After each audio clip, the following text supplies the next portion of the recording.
My sister called me an uneducated street vendor. I called her a useless bum when she came asking for money.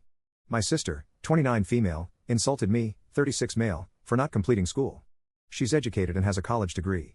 She thinks I'm beneath her because I didn't go to college. It's not like I didn't want to, but my circumstances didn't allow me to. Life hasn't exactly been easy for me, but I've never been one to complain.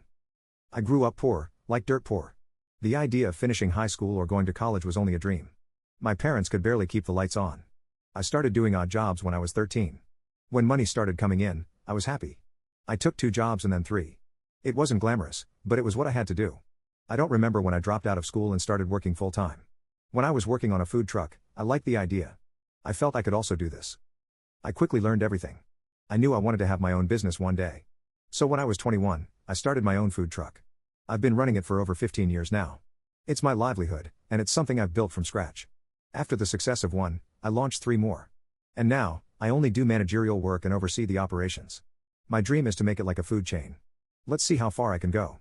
It may not be fancy, but it's mine, and I've worked hard to keep it going. I didn't need a high school diploma to figure out how to make a living. But my younger sister, Anna, had a different path, or at least that's what we all thought. My parents and I worked our tails off to put her through school. They believed she was going to make something of herself, but things didn't turn out that way.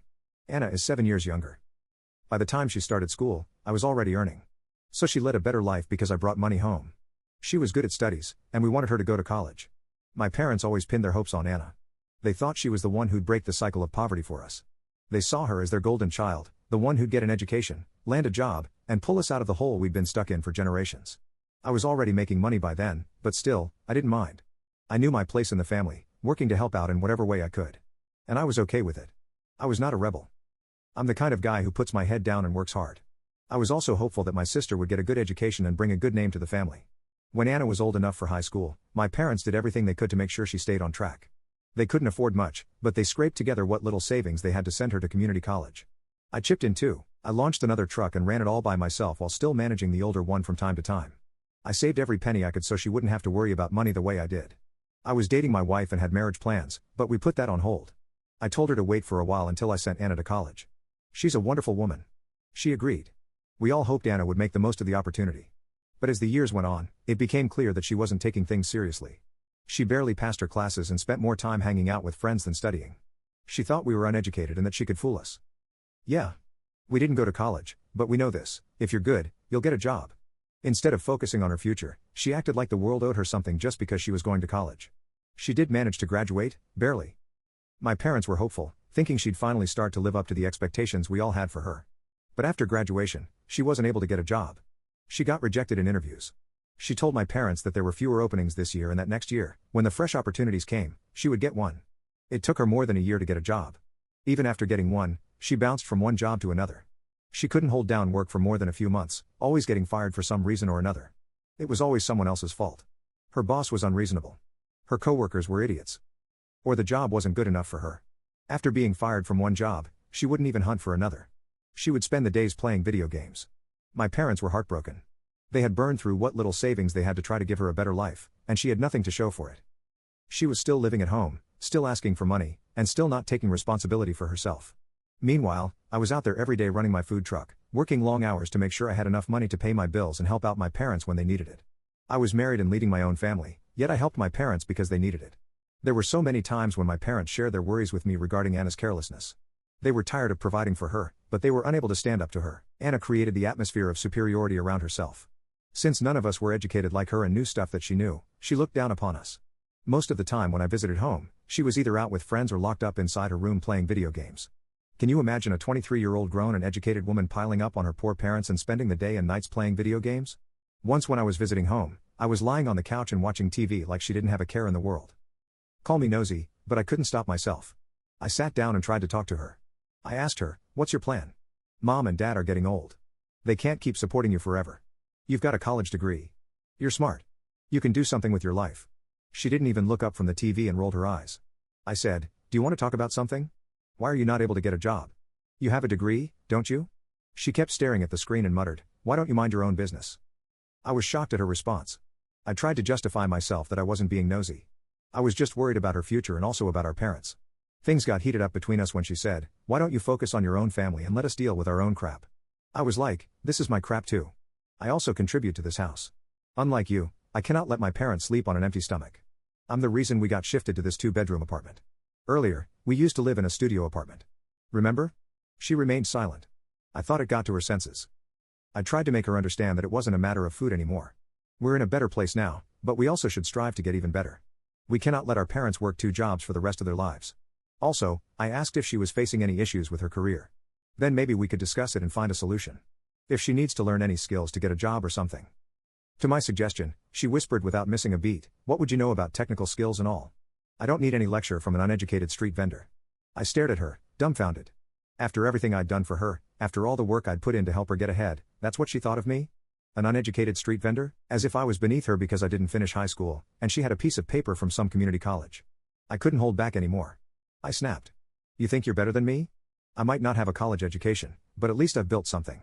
I've been out here working every day for the last 15 years. What have you done? You're 23 years old, sitting on the couch, doing nothing. The argument escalated from there. We shouted at each other. Mom tried to step in, but it was too late. Anna stormed out of the house. And that was the last time we spoke for years. After she left, I had a minor tiff with my mom as well. I called her out for her pampering. My parents should be the ones who need to cut the cord for her. If they continue to bear her expenses, she will never take her responsibilities. I can't imagine this was the daughter my parents were putting their hopes on. My mom was like, "How can we just kick her away knowing that she has nowhere else to go? She is trying her best to get a job, but she says there are fewer jobs in the market now." I said this can't be true, that a skillful and talented woman doesn't get a job. She's not getting one because she's not serious enough. How many interviews did she appear in? I always see her lounging in her room with her video games. Even if she gets any, she won't be able to keep the job. You'll see.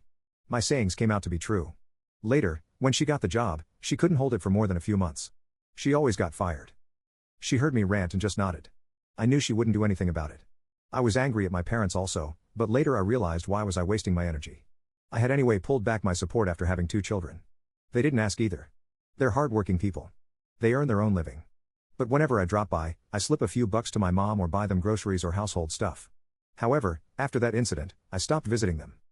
Then a year later, Mom showed up at my house. She brought gifts for my children and then revealed that Dad had kicked Anna out of the house.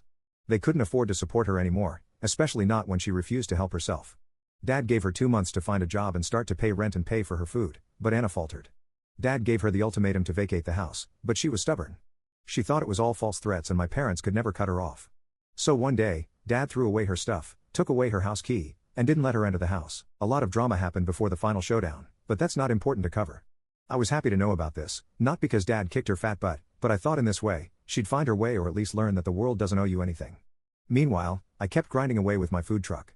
I may not have a fancy job title, but I've got something that's mine, something I'd built with my own hands. For all these years, Anna and I didn't talk.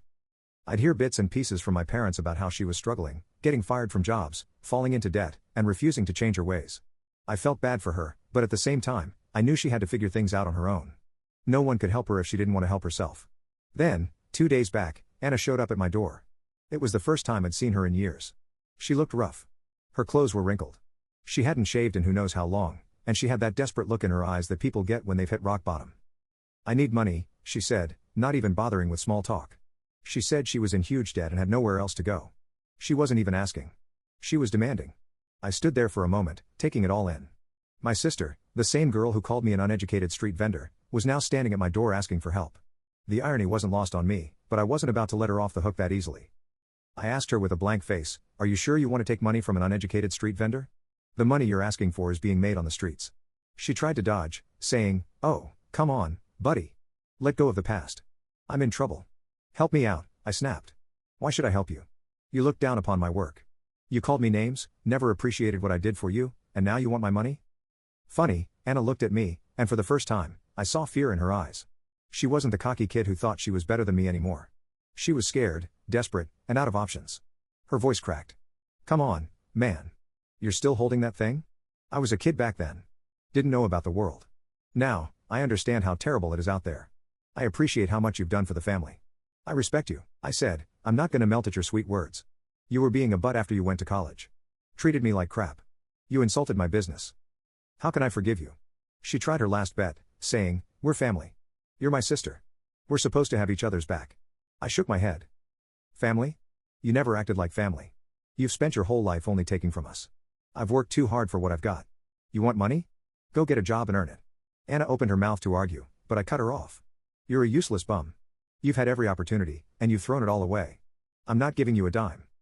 She stood there for a second like she was going to say something, but then she turned and walked away. The next day, I came home to find my mom sitting with my wife and children. I got suspicious at her sudden visit. Then my wife took the children away for bedtime. Mom told me that Anna visited them and had been in serious trouble. I said I knew about her condition. She came to me as well, but I turned down her request. Mom was like, "Son, your sister is in really big trouble and needs your help. She borrowed money from not so good people who are now chasing her for the repayment." I asked her how she ended up in such huge debt. She said Anna was being fired from work, so she borrowed money from some of her friends to cover her mortgage and bills. She thought she would be able to find another job sooner, but she couldn't. When her friends started asking for their money back, Anna took loans from a bar owner who usually lent money to others as well. Anna didn't know that he was a rookie and he charged huge interest on the loan amount. Anna is still jobless, and her debt is piling up. This is how a woman gets trapped in a vicious cycle of debt. That bar owner has goons who hunt down people who don't pay the money on time. Anna is now being chased by those people. I was wondering why couldn't Anna find a job and why she was always fired. Is it not possible that all the companies would have had bad bosses or bad coworkers?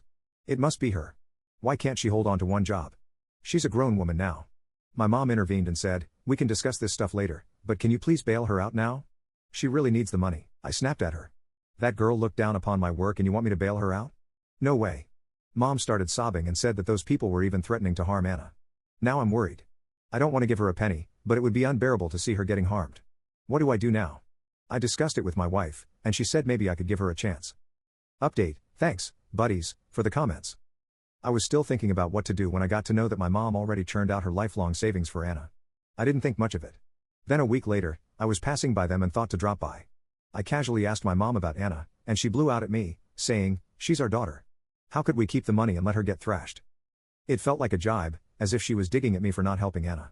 Her behavior was also cold. I asked her what was the matter. Why was she sounding annoyed? Then she let it out and said, "How could you not help your sister? The poor child came to you with so much hope, and you chased her out. Do you have no sympathy for her?" I was stunned at her behavior. I was like, "Where were you when she insulted me? You didn't take my side then. You intervened when the matter blew up. You guys could have schooled her earlier, made her apologize, but you chose to look the other way. We got into a heated argument, and I said everything I had in my heart. They always looked upon her as the golden child. She got the best of everything. What did she give in return? Nothing. In fact, she piled up on you guys for so many years, and you all didn't complain. What did you do for me? I've been working my butt off since I was 13. I brought you guys out of poverty, moved you into this bigger place. Did you ever appreciate me? No. You were busy raising your golden child, thinking she would bring fortunes. When she was unable to counter me, she started sobbing that I was counting favors on her. She was acting unreasonable, so I left without any further talks. I stopped visiting them after that. Then, almost a month later, Dad showed up at my workplace. There he narrated the entire situation. So when Anna came to them with her sob story, Dad chased her out, saying it was her crap, and she needed to deal with it. However, when Dad wasn't around, she came to Mom and emotionally manipulated her. Mom pulled out all her savings and handed it over to her. Anna had promised her to repay the money in monthly installments. However, just after taking the money, she vanished. She wasn't responding to her calls or texts.